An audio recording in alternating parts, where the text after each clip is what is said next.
പുരം AP. Abubakar മുസ്ലിയാറുടെ സന്ദർശനത്തിൽ നിന്നൊരു കാര്യം അദ്ദേഹം തന്നെ സൂചിപ്പിക്കുകയുണ്ടായി. പരമാവധി ശ്രമം ഇനിയും തുടരാം. മനുഷ്യത്വപൂർണമായ ഒരു നിലപാട് സ്വീകരിക്കുന്നതിന് ഒരു മതവും തടസ്സം നിൽക്കുന്നില്ല എന്ന് മാത്രമല്ല, പ്രായശ്ചിത്തം ചെയ്താൽ ശിക്ഷ ഇളവ് നൽകാം എന്നത് മതപരമായ ഉള്ളടക്കത്തിന്റെ തന്നെ ഭാഗമാണ് എന്ന് അദ്ദേഹം പറയുകയും ചെയ്യുകയുണ്ടായി.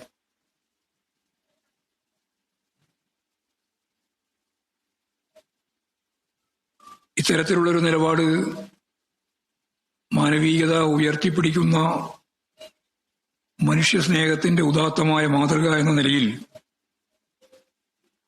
മതഭേദമില്ലാതെ എ.പി. അബൂബക്കർ മുസ്ലിയാരുടെ പ്രവർത്തനങ്ങളെ എല്ലാവരും പിന്തുണക്കുകയാണ് യഥാർത്ഥത്തിൽ വേണ്ടത്.